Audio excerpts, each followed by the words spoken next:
আসসালামু আলাইকুম। আশা করি আপনারা সবাই ভালো আছেন। আমার নাম হামিম আল রাফি। পড়াশোনা করছি ইসলামিক ইউনিভার্সিটি কুষ্টিয়াতে। তো আজকে আমরা যে টপিকটা নিয়ে পড়াশোনা করব সেটি হচ্ছে কর্মসংস্থান। আজকে আমরা পড়াশোনা করব কর্মসংস্থান নিয়ে। আচ্ছা, এটা টপিক নাম্বার 1.1.2। আপনারা জানেন আমি আমার মূল ক্লাসটা শুরু হওয়ার আগে প্রথমে এমসিকিউ কোয়েশ্চেন গুলো আমি নোট ডাউন করে দিই, তারপরে সিকিউ কোয়েশ্চেন গুলো নোট ডাউন করে দিই উইথ অ্যান্সার। তারপরে আমি আমার মূল ক্লাসটা শুরু করি। আর আপনারা যদি এই পিডিএফটা চান, পিডিএফটা ফুল ফ্রি। আপনাদের আমার ভিডিওর কমেন্ট বক্সে গিয়ে 10টা কমেন্ট করতে হবে। শুধু একজন ইন্ডিভিজুয়াল কমেন্ট না, 10 জন মানুষ যদি 10টা কমেন্ট করে একটা একটা করে, ইনশাল্লাহ আমি এটা পিডিএফটা উইথ অ্যান্সার আমি টপিক ওয়াইজ বানাচ্ছি, দেন ক্লাস নিচ্ছি। সো যে টপিক পর্যন্ত হবে ওই টপিক পর্যন্ত আমি আপলোড করে দিব। আচ্ছা, প্রথমেই দেখি কর্মসংস্থান থেকে কি কি এমসিকিউ আসছে। আহ, এই এই এই অংশে আপনাদের বুঝতে হবে না, আমি জাস্ট সোজা সাপটা একটু ফাস্ট ওয়েতে জাস্ট কোয়েশ্চেন গুলো পড়বো। অ্যান্সার কোয়েশ্চেন আসছে, আউটসোর্সিং কি জিনিস? উত্তর হবে ইন্টারনেট ভিত্তিক কাজ। দ্বিতীয় কোয়েশ্চেন, ইন্টারনেট ব্যবহার করে কর্মসংস্থানের সুযোগকে কি বলে? উত্তর হবে খ, আউটসোর্সিং। 3 নাম্বার কোয়েশ্চেন আসছে, কোনটি আউটসোর্সিং এর মার্কেট প্লেস? এটার উত্তর হবে ওডেস্ক। এটা হচ্ছে আপওয়ার্কের আগের নাম। আচ্ছা, কর্মসংস্থানের জন্য বর্তমানে এখানে অপশন আছে, ঘরে বসে কাজ পাওয়া যায়, ইন্টারনেট সুবিধা নেওয়া যায়, বিভিন্ন ওয়েব সুবিধা পাওয়া যায়। এর অ্যান্সার হচ্ছে ঘ, কারণ এই সবগুলাই সত্যি। আচ্ছা, এই এই টপিক থেকে আপনাদের প্রিভিয়াস ইয়ার কি কি সৃজনশীল কোয়েশ্চেন আসছে ওইগুলো নিয়ে আমরা এখন আলোচনা করব। আচ্ছা, এই টপিক থেকে কোয়েশ্চেন নাম্বার ক বা কোয়েশ্চেন নাম্বার এ আসে নাই, মানে ডেফিনেশন টাইপের কোয়েশ্চেন 1 নাম্বার কোয়েশ্চেন আসে নাই। আচ্ছা, খ নাম্বার কোয়েশ্চেন আসে নাই, কোনো বছরই আসে নাই, কোনো বোর্ডে আসে নাই। তারপরে গ নাম্বার কোয়েশ্চেনও আসে নাই। ঘ নাম্বারে একটা কোয়েশ্চেন আসছে, আমরা এখানে দেখতে পাচ্ছি দিনাজপুর বোর্ড 2017-তে। আচ্ছা, এখানে যে প্রশ্নটা আসছে, এই প্রশ্নে দুটো টপিককে মার্জ করে একটা প্রশ্ন বানানো হয়েছে। প্রশ্নটা আসছে জেনেটিক ইঞ্জিনিয়ারিং, যারা পড়ছো তারা তো জানোই, আর যারা পড়োনি নেক্সট সামনে ইনশাল্লাহ তোমাদের এই টপিকটা আসতেছে 1.3.9 মানে 1.3.9 যে তোমাদের টপিক নাম্বারটা আছে ওইখানে আসবে। তো এই দুটা টপিককে মিলায়ে এখানে তোমাদের প্রশ্নটা আসছে। আমি চেষ্টা করছি সব থেকে সুন্দর প্রসেসে সুন্দর একটা সাবলীল অ্যান্সার এখানে লিখে দিতে। তো আশা করি তোমরা অ্যান্সারটা পড়লে খুব সহজেই বুঝতে পারবা। আচ্ছা, আমাদের প্রশ্ন নিয়ে আলোচনা শেষ। প্রশ্নটা একবার পড়ে নিই। আচ্ছা, প্রশ্ন পড়তে সময় লাগবে, এটা তোমরা পড়ে নিও। আচ্ছা, আমাদের মূল ক্লাসটা এখন আমরা শুরু করব। আচ্ছা, আমাদের প্রথম টপিক হচ্ছে ফ্রিল্যান্সিং ও আউটসোর্সিং। এখান থেকে এমসিকিউ আসছে, রাজশাহী বোর্ড রয়াকার মানে রাজশাহী বোর্ড 2016 এমসিকিউ উপরে আমরা পড়ে আসছি। ঠিক আছে, আচ্ছা, এই টপিক নিয়ে ফার্স্টে একটু আলোচনা করি। টপিকটা এখন আমরা এই প্যাসেজটা পড়বো।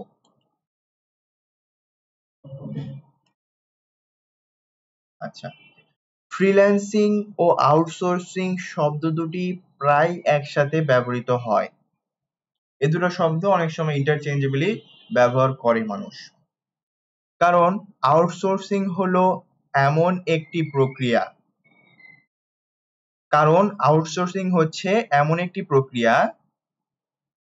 যেখানে কাজ চুক্তিভিত্তিকভাবে প্রদান করা হয়। আউটসোর্সিং কি? আউটসোর্সিং এমন একটা প্রক্রিয়া যেখানে চুক্তিভিত্তিকভাবে কাজকে অন্য একজনকে করতে দেওয়া হয়, ভাই আমার এই কাজটা করে দে। এটা হচ্ছে কি? এটা হচ্ছে আউটসোর্সিং। এখান থেকে এমসিকিউ আসছে, ঢাকা বোর্ড 2016 এবং 17 এমসিকিউ গুলো আমরা আগেই পড়ছি। ক্রস রেফারেন্স যখন তোমরা নিজে পড়বা তখন দেখে নিবা। আচ্ছা, এবং ফ্রিল্যান্সিং হলো স্বাধীনভাবে সেই চুক্তিভিত্তিক কাজ করা। ফর এক্সাম্পল আমাকে কোনো একটা প্রতিষ্ঠান কাজ দিচ্ছে, ঠিক আছে, তারা যে আমাকে কাজ দিচ্ছে তাদের দিক থেকে ওটা কি আউটসোর্সিং, তারা বাহিরের একটা জায়গা থেকে কাজটা করায় নিচ্ছে, আর আমি কাজটা তাদের করে দিচ্ছি, আমি হলাম ফ্রিল্যান্সার, এটা হলো ফ্রিল্যান্সিং। আচ্ছা পড়ি। এবং ফ্রিল্যান্সিং হলো স্বাধীনভাবে সে চুক্তিভিত্তিক কাজ করা, তবে এদের কার্যপ্রক্রিয়া ও উদ্দেশ্যে রয়েছে গুরুত্বপূর্ণ পার্থক্য। নিচে দুটির সংজ্ঞা ও বৈশিষ্ট্য তুলনামূলকভাবে উপস্থাপন করা হলো। আচ্ছা, আমি এখানে একটা ভুল করলাম মেবি, প্রথমেই ডেসক্রিপশন দেওয়া শুরু করছি, তো যাই হোক একটু মাথা টাথা আউলায় যাইতে পারে। তো নেক্সট আমি যে আলোচনাটা করব ফ্রিল্যান্সিং এবং আউটসোর্সিং এর, এই যে তোমার এই বক্সের মধ্যে যে আলোচনাটা আছে, এই আলোচনা করার পর ইনশাআল্লাহ ফ্রিল্যান্সিং এবং আউটসোর্সিং নিয়ে কোনো কনফিউশন থাকবে না, একবারে পানির মতো সহজ হয়ে যাবে ইনশাআল্লাহ। আচ্ছা, ফ্রিল্যান্সিং কি জিনিস, এখন আমরা আলোচনা করব ফ্রিল্যান্সিং নিয়ে। ফ্রিল্যান্সিং এর সুন্দর একটা ডেফিনিশন এখানে আমি লিখে দেওয়ার চেষ্টা করছি, এটা আমি আগে হাইলাইট করি। আচ্ছা, এখন এটাকে পড়ি। যখন একজন ব্যক্তি স্বাধীনভাবে কোনো প্রতিষ্ঠানের নির্দিষ্ট কাজ চুক্তিভিত্তিকভাবে ঘরে বসে বা নিজের সুবিধামতো স্থানে সম্পূর্ণ করে, তখন তাকে ফ্রিল্যান্সার বলে। এটা আমি আরেকবার পড়ি। যখন একজন ব্যক্তি স্বাধীনভাবে কোনো প্রতিষ্ঠানের নির্দিষ্ট কাজ চুক্তিভিত্তিকভাবে ঘরে বসে বা নিজের সুবিধামতো স্থানে সম্পূর্ণ করেন, তখন তাকে ফ্রিল্যান্সিং বলে। আচ্ছা, এটাকে আমি একটু ডিসক্রাইব করি। যখন একজন মানুষ চুক্তিভিত্তিকভাবে অন্য কোনো প্রতিষ্ঠানের বাহিরের কোথাও, কোনো কোম্পানির বাহিরের কোনো মানুষের, যে কোনো কারো ঘরে বসে বা তার যে জায়গায় ইচ্ছা বসে তার কাজটা করে দিবে এবং করে দেওয়ার বিনিময়ে টাকা নিবে, এটাকে বলে ফ্রিল্যান্সিং। আর যে মানুষ ফ্রিল্যান্সিং করে তার নাম হচ্ছে ফ্রিল্যান্সার। আচ্ছা, ইনশাল্লাহ এই জিনিসটা তোমরা বুঝতে পারছো। আর আরেকটা কথা বলি, একটু কন্ট্রোভার্সিয়াল হইতে পারে। অনেক সময় দেখা যায় যে একটা টিচার একটা কনসেপ্ট এক্সপ্লেন করতেছে, তারপরেও স্টুডেন্ট বুঝতে পারে না। এটার একটা বড় কারণ হচ্ছে টিচার যে জিনিসটা এক্সপ্লেন করতেছে ওটাই স্টুডেন্টের মাথায় ওই জিনিসটাই নাই। আমি বলতে চাচ্ছি যে এই যে আমি ডেফিনেশনটা পড়লাম, পড়ে আমি সেটাকে আবার এক্সপ্লেন করলাম, দেখা যাচ্ছে এক্সপ্লেন করা এবং এক্সপ্লেন করার মাঝখানে তুমি ওই ডেফিনেশনটাই ভুলে গেছো, আমি নিজে নিজে একটা এক্সপ্লেনেশন দিতে আসি। তো সেই ক্ষেত্রে যদি তুমি একটা কাজ করো, ডেফিনেশনটা 1 মিনিট 2 মিনিট লাগায় একবার পড়ে হালকা পাতলা অলমোস্ট মুখস্থ করে ফেলো, দেন ডেসক্রিপশনটা শুনো, বা ডেসক্রিপশন তুমি নাই শুনলা, জাস্ট মুখস্থ করলা, দেখবা মুখস্থ করতে করতেই তুমি জিনিসটা বুঝে যাবা যে আচ্ছা এইটাতে এটা বলছে। না বুঝে মুখস্থ করার কথা বলতেছি না, এই মুখস্থ করতে করতে অনেক সময় মানুষ বুঝে যায়, ঠিক আছে। তো যদি বুঝতে না পারো সেই ক্ষেত্রে এই ডেফিনেশনটা তোমরা 5 মিনিট লাগাও, 2 মিনিট লাগাও, 3 মিনিট লাগাও, লাগায় মুখস্থ করে ফেলো। মুখস্থ করে আমার এই ভিডিওটা আবার রিভাইন্ড করো, রিভাইন্ড করে আবার দেখো, তাহলে ইনশাল্লাহ ফর শিওর বুঝতে পারবা। আচ্ছা, এখন ডেফিনেশনটা, এখন আমরা আউটসোর্সিং এর ডেফিনেশনটা পড়বো। আচ্ছা, আউটসোর্সিং এর ডেফিনেশনটা আগে হাইলাইট করি, হাইলাইট ডান। আউটসোর্সিং এর ডেফিনেশনটা এখন আমরা মিনিমাম 2 বার পড়বো। যখন কোনো প্রতিষ্ঠান তার প্রয়োজনীয় কাজ বা সেবা চুক্তিভিত্তিকভাবে অন্য ব্যক্তি, টিম বা প্রতিষ্ঠানের মাধ্যমে করিয়ে নেয়, তখন তাকে আউটসোর্সিং বলে। এক কথায়, যখন কোনো প্রতিষ্ঠান বা ব্যক্তি নিজের কাজ অন্য কাউকে দিয়ে করায় নেয়, নিজে করে না, অন্য কাউকে দিয়ে করায় নেয়, সেটাকে আউটসোর্সিং বলে। আরেকবার পড়ি। যখন কোনো প্রতিষ্ঠান তার প্রয়োজনীয় কাজ বা সেবা চুক্তিভিত্তিকভাবে অন্য ব্যক্তি, টিম বা প্রতিষ্ঠানের মাধ্যমে করিয়ে নেয়, অন্য ব্যক্তি, টিম বা প্রতিষ্ঠানের মাধ্যমে করিয়ে নেয়, তখন তাকে আউটসোর্সিং বলে। সোজা সাপটা কথায় ফ্রিল্যান্সিং হচ্ছে কাজ করা, আউটসোর্সিং হচ্ছে অন্য কাউকে দিয়ে কাজ করায় নেওয়া। আচ্ছা, আমি পয়েন্ট আকারে আরো কিছু লিখছি। কাজটি একজন ফ্রিল্যান্সিং এর ক্ষেত্রে কাজটি একজন ব্যক্তি নিজে করেন। ঠিক আছে, এখন আসি আউটসোর্সিং এর ক্ষেত্রে। আউটসোর্সিং এর ক্ষেত্রে কাজটি একটি প্রতিষ্ঠান প্রদান করে। ভাষার ভারসাম্য রাখতে হলে এখানে নটা কেটে দিতে হবে। আচ্ছা, এখন দ্বিতীয় পয়েন্টে আমরা আসি।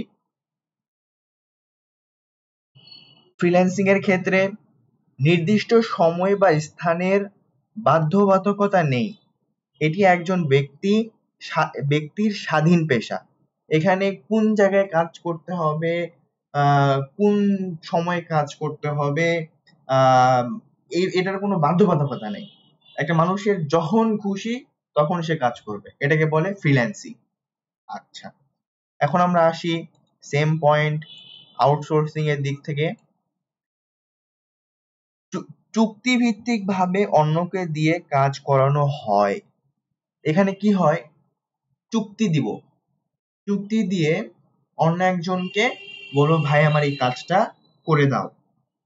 এখানে আমি কাজটা করাই নিচ্ছি অন্য একজনের কাছে। ফর এক্সাম্পল ধরো আমি একটা কোম্পানি, ঠিক আছে, আমার মনে করো যে ফর এক্সাম্পল ধরো একটা মজার এক্সাম্পল দিই। তুমি হোমওয়ার্ক করতে যাচ্ছ না, তুমি তোমার ফ্রেন্ডকে বললা যে, ধরো তোমার ফ্রেন্ডের নাম হচ্ছে লালু মিয়া, তো সরি তাদের নাম দিই, ধরো তোমার ফ্রেন্ডকে তুমি বললা দোস্ত তুই আমার হোমওয়ার্কটা করে দিবি, 10 টাকা দিব। ঠিক আছে, তো এই যে তুমি তোমার হোমওয়ার্কের কাজটা অন্য কাউকে দিচ্ছ, তুমি কি করতেছো, তুমি আউটসোর্সিং করতেছো।